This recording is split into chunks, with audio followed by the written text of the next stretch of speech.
É sempre a mesma coisa. Sempre que a gente mostra as imoralidades da Bíblia, os genocídios, as guerras, a podridão moral dos que seguiam o Deus cristão, sempre se levanta um para dizer: o problema nunca foi Jesus, o problema foi o ser humano.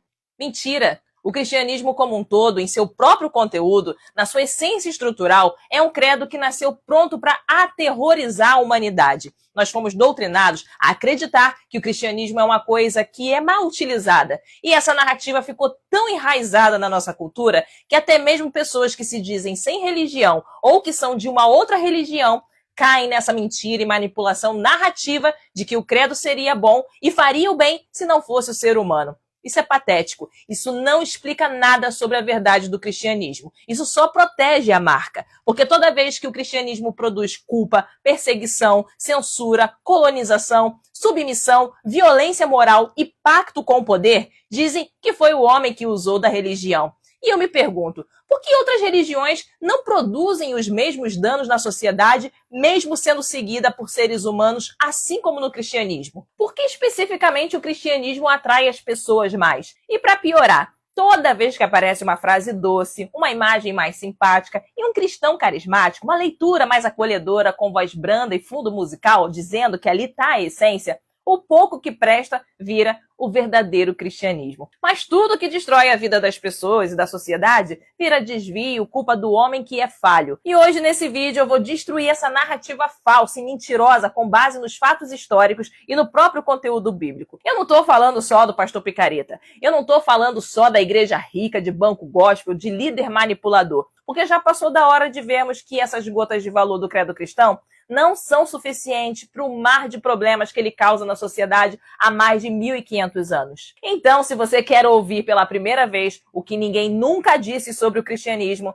fica por aqui. E se ainda não for inscrito, já se inscreve no canal e ativa o sininho de notificações, porque você encontrou o canal que diz o que ninguém mais tem coragem de dizer. O problema do cristianismo é que desde a sua criação, ele foi formado numa estrutura que já combinava missão universal, verdade exclusiva, autoridade sagrada, obediência e disputa pela doutrina correta. É só você ler os evangelhos e as cartas de Paulo. A primeira coisa que precisa cair é essa fantasia de cristianismo puro, que teria existido lá atrás, limpinho, amoroso, comunitário. Cometem o absurdo de dizer que ele era até comunista e que depois foi corrompido. Isso é muito bonito no sermão, mas historicamente isso é falso. E diversos estudos, como os de Cambridge, por exemplo, resumem isso de uma forma a não deixar dúvidas. Os primeiros cristãos não eram um grupo homogêneo, muito menos uma igreja única e estável. Isso nunca existiu. Havia uma diversidade de crenças, de práticas, formas de autoridade, inclusive leituras concorrentes dentro do próprio contexto. O conflito de Paulo e Pedro é o mais escancarado de todos. Um outro estudo também diz que os cristãos da antiguidade tardia encontravam suas escrituras de formas diversas e até contraditórias. Então, já começa aí a mentira. Esse cristianismo original e puro não aparece como bloco histórico sólido em lugar algum. O que aparece é uma disputa de narrativa, inclusive dentro da própria Bíblia. Disputa por texto, por autoridade, por doutrina e por poder de dizer quem é o verdadeiro e quem é o desviado. O cristianismo nasce com isso na sua essência, e não é à toa que existem mais de 45 mil denominações do credo cristão, e que leem a mesma Bíblia e acreditam basicamente na mesma ideia de Deus. E não é à toa também que eles briguem entre si desde o início. Então, a primeira questão que escancara essa narrativa mentirosa é essa. Quando alguém fala Jesus era uma coisa, o cristianismo depois virou outra, eles falam isso baseado exatamente em quê? Porque a única base textual interna que essa gente tem para falar desse suposto cristianismo puro é justamente o Novo Testamento. E o Novo Testamento não entrega em lugar nenhum essa imagem limpinha do bom cristianismo que eles vendem. O que você encontra no Novo Testamento é mandato missionário, quando Jesus manda fazer discípulos de todas as nações. Você encontra obediência ao poder político, quando em Romanos 13 diz que toda autoridade vem de Deus e que resistir à autoridade é resistir ao que Deus instituiu. Você encontra a acomodação da escravidão, quando em Efésios manda escravos obedecerem aos seus senhores como Cristo. Você encontra Jesus dizendo que é o único caminho e o único salvador. Você encontra Jesus fazendo proselitismo sobre demônios de castas. Então me diz aqui que eu quero saber, Onde exatamente está esse cristianismo puro, inocente, incapaz de servir à dominação, se o próprio texto já carrega missão, sujeição e manutenção de hierarquia? De onde é que vem essa ideia de cristianismo primitivo exemplar?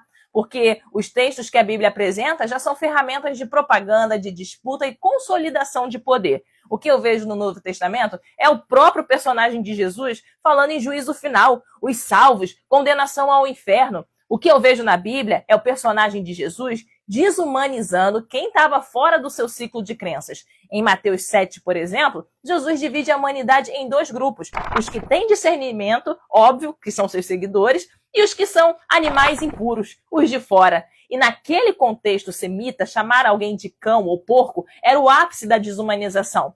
E Jesus ainda instruiu seus discípulos a não perderem tempo com quem não aceitava a mensagem, tratando o outro como um ser inferior e sem importância.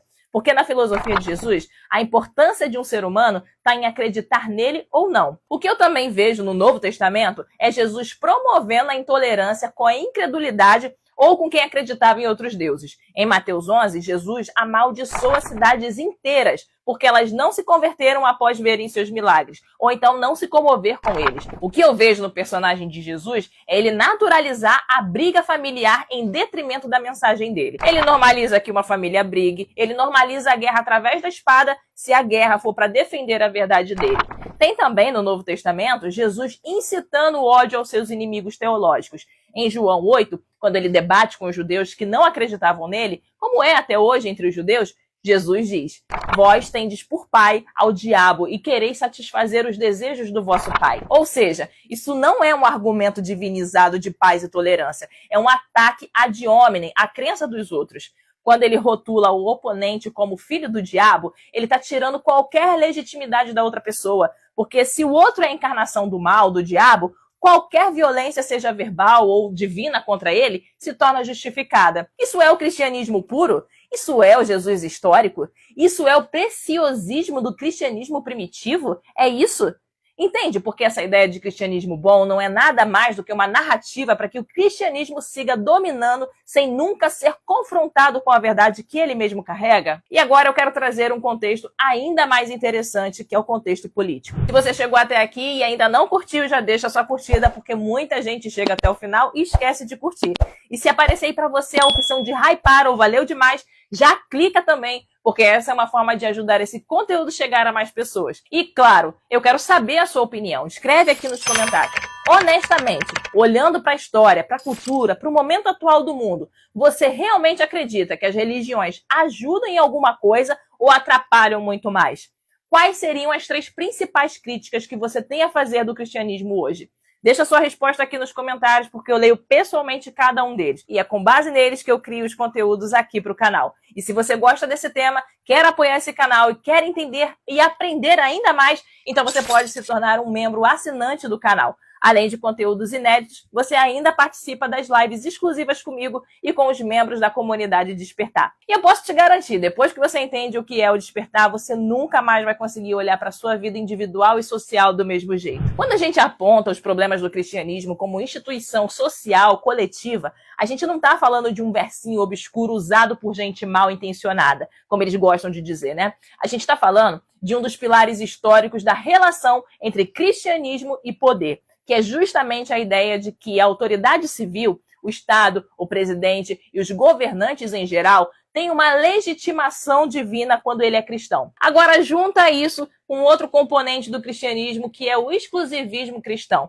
que é a ideia de que a salvação é só para os cristãos. E foi essa teologia que sustentou toda a história posterior, inclusive o dogma de que fora da crença cristã não tem salvação. Isso é gravíssimo, porque no momento em que uma religião acredita que o governante legítimo só vem dela e que só ela salva, o diferente deixa de ser apenas o diferente. Ele vira o perdido, ele vira o erro, ele vira alguém que precisa ser corrigido, trazido, submetido e convertido. Ou como o próprio Jesus ensina, né? Lançado no fogo do inferno com cães e porcos. Então, entende onde está o problema? A gente não pode continuar repetindo que o problema do cristianismo são as pessoas. Isso é culpabilização. É o maior problema do credo cristão. Ele contém o erro, o problema vem dele. E quando a pessoa erra, ele culpa a pessoa e posa de inocente. É sempre alguém lendo errado, é sempre alguém sem hermenêutica, sem exegese, sem contexto.